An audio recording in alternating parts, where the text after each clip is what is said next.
Hi Gemini, welcome to your 3 things. I'm not sure what I'm gonna call it yet, so we'll stick to that. 3 things for December 2019. Everything you need to know about this reading is in the description box below, as well as the recommend a reader shout out, which goes to Divine Faith Tarot. Love and support to her. Check her out, show her some love and support. This is intended to be a romantic love reading, but it may resonate in other areas of your life. All right, Gemini.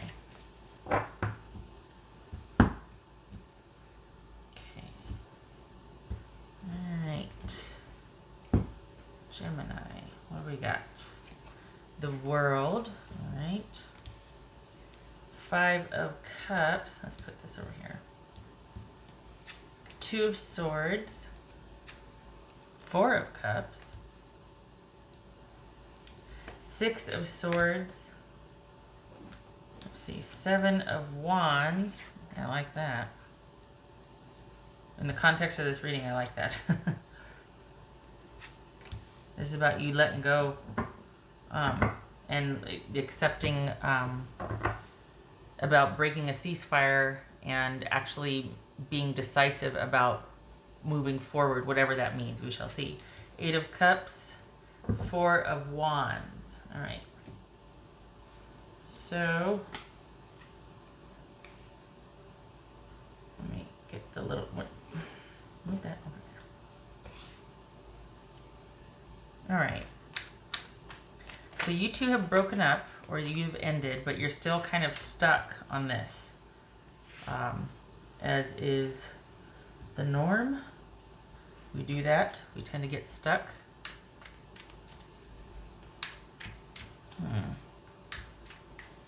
So we got 5 of Cups, 4 of Cups. There's some disappointment and sadness here. Probably been trying to move on, but you can't, or you feel like, you know, stuck. Much like this is saying. 6, 7, 8. Interesting. We got 4. Oh my gosh. 4, 5, 6, 7, 8. So we got 2 4s,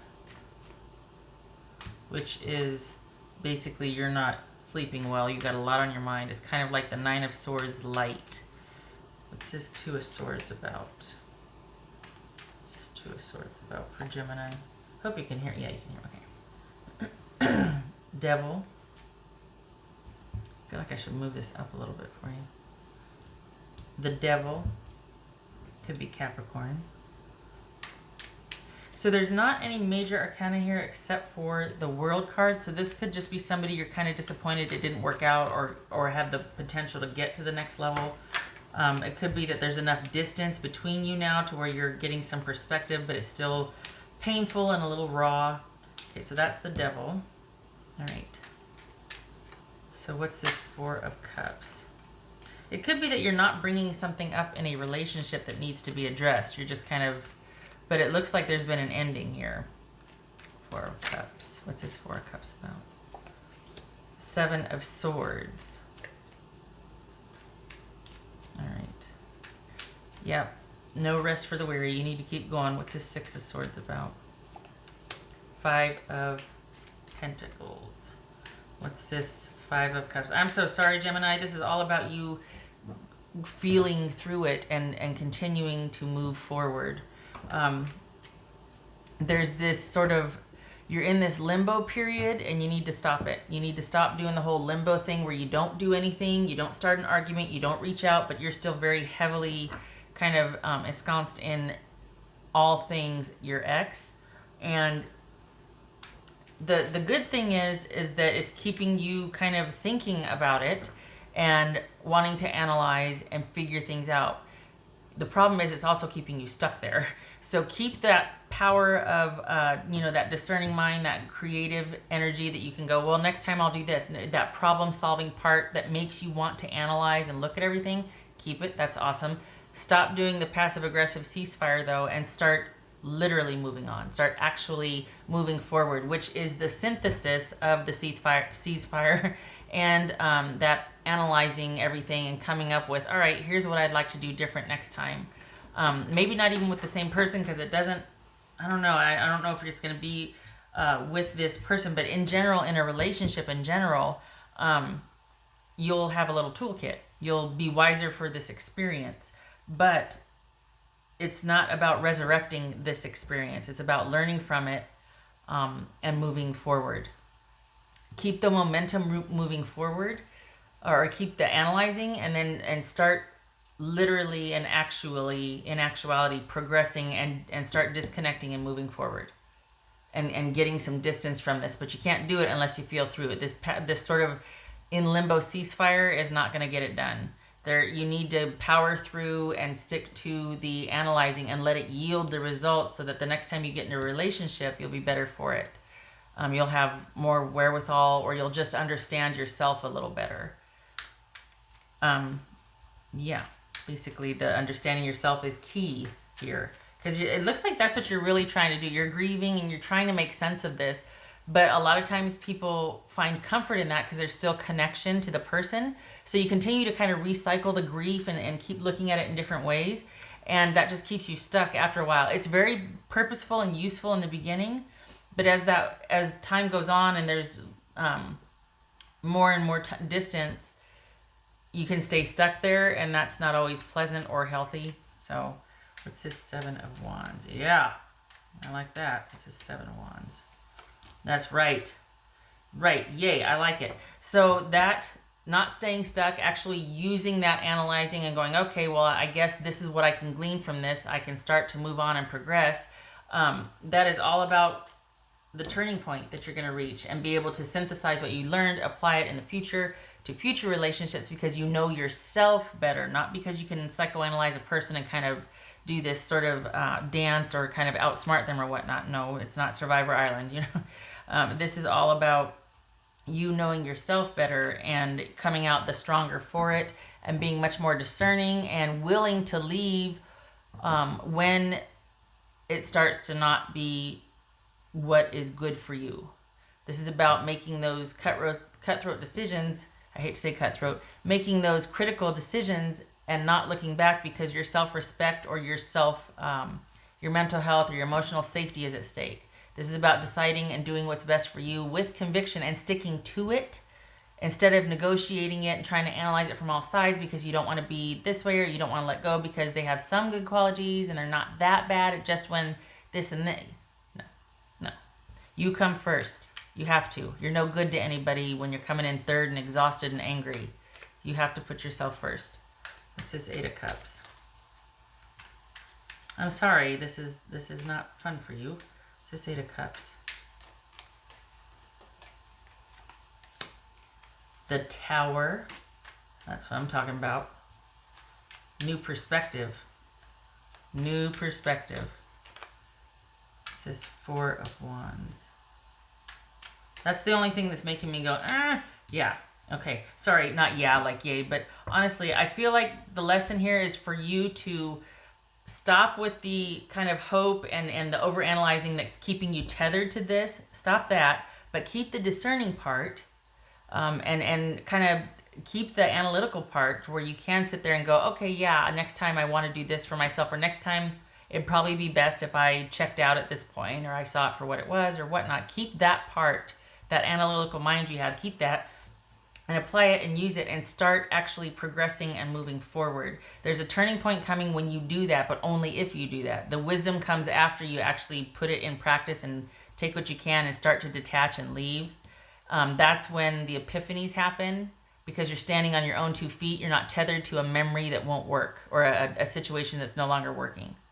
So you got a turning point coming, and you're going to be stronger for this experience, and it's going to give you the backbone to be able to make those critical decisions and stick to them the next time something like this were to happen, to where you just feel like you can't leave, or you're stuck, or that sort of thing.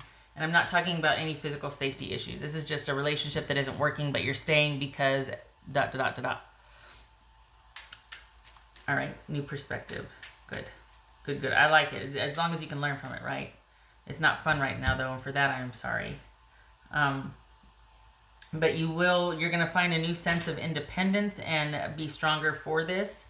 It's just, it's only going to happen after you start to pull away and actually start moving forward.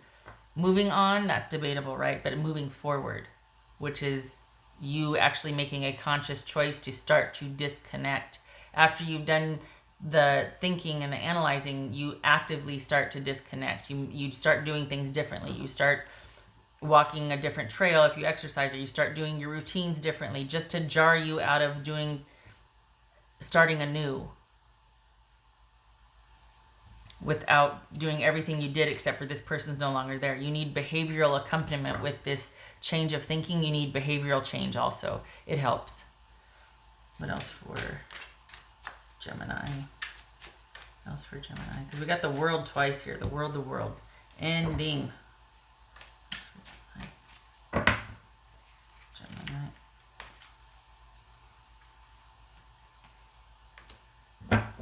Faith.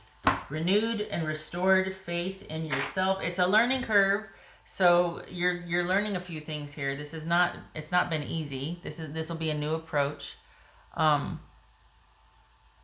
Give yourself time, but this is about building trust within yourself and getting yourself out of something when it's bad. It's easy to stay when things are good. You could say, yeah, I could leave right now. Yeah, because there's no trauma. But you wouldn't want to leave because things are good. The trust kicks in, and that conviction kicks in, and that warrior spirit, and like, oh no, I am not settling. All bets are off. Kicks in when you stick to your guns. And it's like, you know what? I promised myself I wasn't going to let anybody treat me this way, or if I felt this way, I was going to walk. You have to follow through with that. You have to follow through, because that's how you build faith in yourself. That's how you learn to trust yourself. It's experiential. You're walking out the door shaking, or you're driving home crying, but by God, you're standing on that principle, and you're stronger for it. And everybody learned a lesson that day. Trust me. That won't happen again.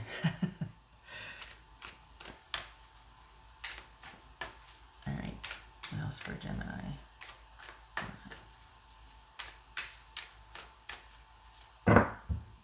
You know, and just as an aside, that's the type of thing, like if you having that conviction and sticking to it, and you walk out the door, or you don't answer, or you put the whatever down and you go for a walk, whatever you have to do, you sit on your hands, whatever you have to do to make sure that you follow through with what you promised yourself, keeping your promise to yourself, that builds trust and faith. And it's not easy, and it's not that you can't prevent somebody from ever treating you like that, but I promise you're going to look back on that situation with pride and just be like, yeah, I remember that. And that'll be the start of something.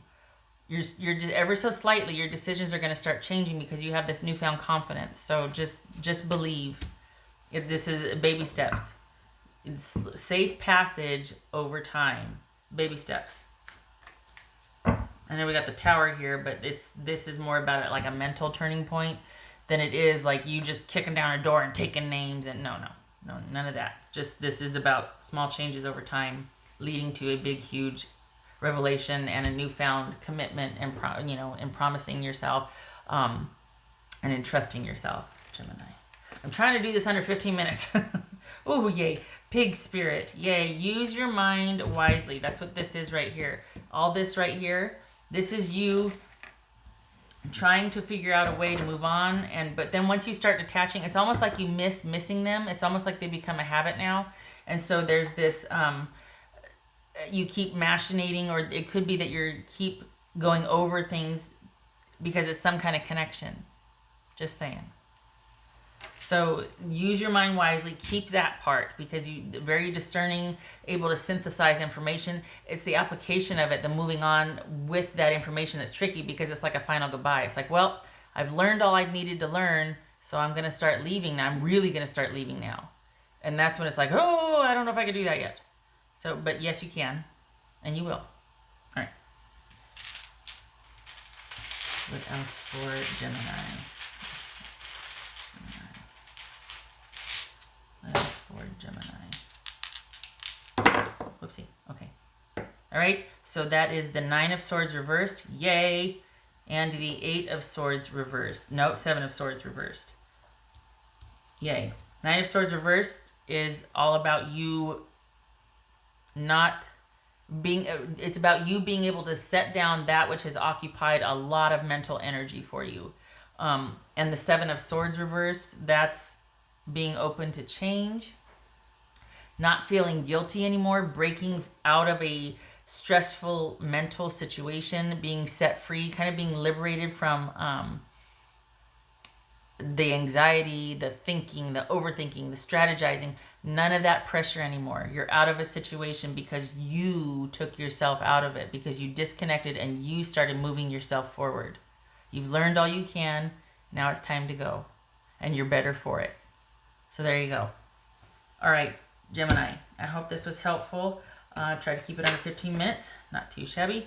I hope to see you in the next reading. Love to you this month, and you take care, and happy holidays to you if you celebrate. Okay, take care.